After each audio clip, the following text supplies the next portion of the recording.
Hello, hello. Welcome. I'm going to teach you guys how to sell Openshift. My name is Felicia Ward. I am the solutions architect with Red Hat.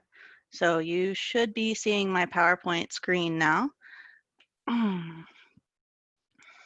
So first, let's start with what is OpenShift? OpenShift is containerization.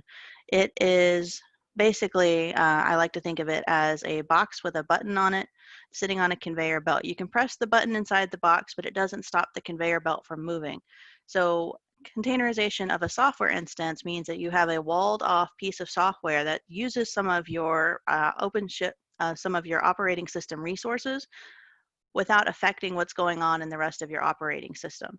So it comes in a lot of different subscription offerings, but if you look at the fourth bullet point down, that is going to be the most common version that we use. That is OpenShift Container Platform, which is the kind that is quoted by myself and my partner if you ask for OpenShift. But excitingly, Microsoft is rolling out OpenShift on Azure, which is going to be managed entirely by the Microsoft team. And that is going to allow you to use specific Azure tools within the containerization world. So if you're interested in that, you can give me a shout and we can talk some more about it. But what I really want to focus on, of course, is the Red Hat portion. So OpenShift ships with the Red Hat Enterprise Linux operating system for both its Kubernetes master and worker nodes. It is enterprise Kubernetes. So if you're familiar with Kubernetes itself, this is an enterprise version of it that you can get. It is hardened and tested by Red Hat to make sure that there are no bugs or exploitable loopholes for it, and then it's rolled out to you guys to use in your environments. It includes a software-defined networking and validates additional common networking solutions. It has an integrated container registry. It streamlines your workflows, including built-in Jenkins pipelines and shared image technology, which goes straight from your application code to your container. And then, of course, it's got an embedded operator hub, although you can use other cloud management software to operate it. OpenShift is sized based on whether or not it's hyper-threaded and on its core count, and I'm going to explain what that means. So for systems that are hyper-threaded, which usually is just Intel. So if you've got somebody who's got Intel servers, then that's a good indication that they're hyper-threaded. One hyperthread is equal to one visible core, and we use two pair core count. So basically 2 cores equals 1 unit of OpenShift, and it equals to 4 vCPUs. So I know that can get a little confusing. So one instance of OpenShift with hyperthreading is going to be 2 visible cores or 4 virtual CPUs.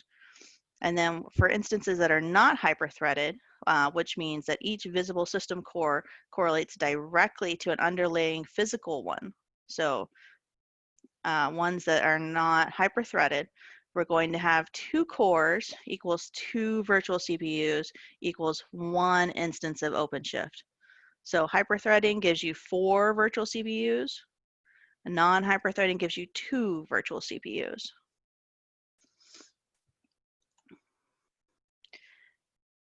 So on this slide, it's a really good one, and feel free to use this in your presentations, but business innovation is all around us. I mean, we've got AI, we've got IoT, we've got all the software that every day comes out of the upstream community and out of the Fedora community that flows into our networks, and all these great things that technology is doing. I mean, think about it this way. In 75 years, from the time that the Industrial Revolution started up until the turn of the millennium, we went further than human history had gone in its entire, thousands and thousands of years span. So we continue to, innovate technology at a breakneck pace, and containerization is one of those innovations. So when you are sizing up your opportunity, you want to ask them what they're going to do with it. I mean, do they actually need OpenShift? Do they need containers? Or are they just playing around with fancy sounding technology so they can say that they did it? And we also want to ask them, is it on cloud or on-prem? On-prem is going to require a bit different management service than if it's managed through the cloud. So that's a good an indicator of what they're doing. Ask them if they're using containers today. They might actually be using Kubernetes containers or other kinds of containerization, and all of which play very well with OpenShift. So it, helps to get their sizing if you know what kind of footprint they're working with. And then, of course, ask them how many cores are their apps taking up. Because, say, for example, a server has 8 cores in it, but they're only using 2 cores for their apps. You only have to quote OpenShift for those 2 cores that are actually being taken up by the apps they want to containerize and not the whole thing. So that's a very important indication of what you need to know. And this slide just shows that we are the Kubernetes platform for your business. So all of our containers are based in Kubernetes. So this is for Lufthansa Technik. And they like to tell us when the moment they have an idea, they can start building the product, which I love because innovation goes hand in hand with, all the great shiny things that technology does. This slide here is for all you numbers folks. So imagine having a 531% 5-year return of investment. How many things have you invested in that can say that they have done the same thing numerically? I mean, not even, the car you bought yesterday appreciates in value at that rate, even if you've bought a classic model that, is worth hundreds of thousands of dollars. And then what I also like to highlight on this one is that it's a 66% faster development life cycle. So you can go from months to weeks, weeks to days, days to hours, hours to minutes sometimes, depending on what your workload is and what you're trying to do, but 66% faster than where you were before. And that's tremendous when it comes to rolling out new innovation for your customers. This slide points out a couple of different use cases for you. So you can see that Cathay Pacific increased their application development 10 times faster from 20 to 200 changes a day. Schiphol and the Amsterdam Airport reduced their time in development 50%. But what I'd like to highlight for you is the Hilton. The Hilton Home app runs on OpenShift on AWS. And this is amazing. You mean, if you've seen the commercials lately, you know that you can pick out your room layout, you can do all kinds of cool things with it. And they've gone from months to days with changes in their apps by using containerization, which is fantastic. As I mentioned before, this slide shows the different consumption models that you can do. The one all the way to the right, the Red Hat OpenShift Container Platform, is going to be the most common one that we consume in Red Hat world, but we also are compatible with IBM, with Microsoft, with a whole bunch of different stuff. Linux runs 98% of the internet. Google, Amazon, just about anything you can think of runs on a version of the Linux kernel. Even Mac OS runs on a version of the Linux kernel, and Microsoft does. And if you don't believe me on that one, go back and check out the DOS days of Microsoft, and you'll see the Linux in the code.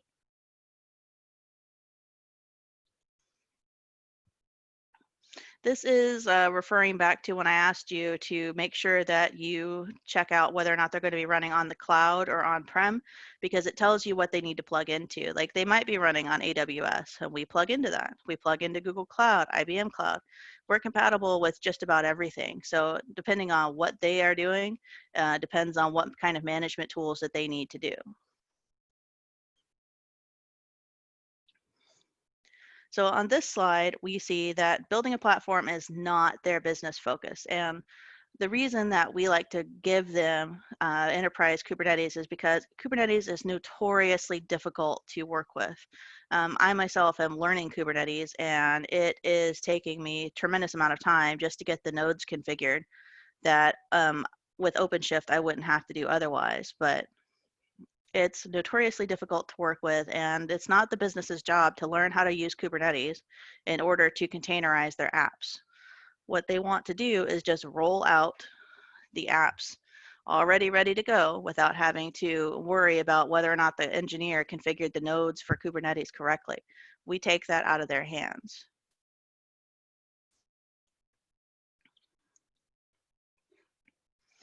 This is just another slide showing about OpenShift and how, the benefits are. I mean, we reduce the overhead, faster time to value, empower developer productivity. So these are some of the things that we've already talked about, both in our use cases and in why OpenShift. So I just threw this in here so that it would reiterate to you that, I don't remember who the DJ is, but basically harder, better, faster is how we work. And then this one. So why Red Hat? And I wanted to tell you this in case you weren't familiar with why Red Hat, when of course you can go out into the open source community and just get a free version of OpenShift and not have to worry about it. But Red Hat, what the value is in Red Hat is that it takes all of these wonderful software programs that it purchases and it tests them for security flaws. It tests them for bugs in the code. It looks at them and it hardens the code to make it enterprise ready so that you're not taking some unknown thing and putting it into your production environment. And then in addition to that, it backs it with support and training. So we have all of our engineers ready to back you up in disaster recovery and things like that to try to help you avoid those disastrous situations. And then we train you on how to deploy and how to use your technology. So really our value is in that we stand behind what we're sending out. You can get any of these OpenShift technologies out there in the world, but you're on your own and you're going to spend a bunch of time Googling what to do with this and what to do with that.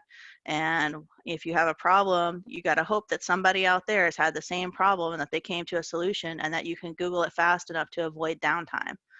And that's not okay in a production environment. So that is the true value of Red Hat, is that we back it with our support after we harden the software, and we provide training on the software just to make sure that we're all on the same page. Here's a couple of links for you for suggested reading so that you can learn some more about it. So of course, the second one is our success stories. I do recommend going and browsing around in there and making sure that you have a couple tucked in your back pocket. It's always good to be able to tell businesses what other businesses are doing well. It fosters a competitive spirit, yes, but it also puts them on the same page and they look at it and they say, man, if Hilton can do that, so can I, for example. And then, of course, if you want some more definitions or if there was something you didn't quite understand and you'd like to read more about it, there is the developer page on OpenShift, which has lots of definitions and different things in there that you can go to and get more information about. Of course, if you do have any other questions, please feel free to email me, felicia.ward@techdata.com. You can get my email address from April. And, give me a shout and we'll be happy to go over it with you. So thank you for listening to me talk about OpenShift and about sales and stuff like that. And I'm going to stop the recording here and then we will go into another one in just a moment.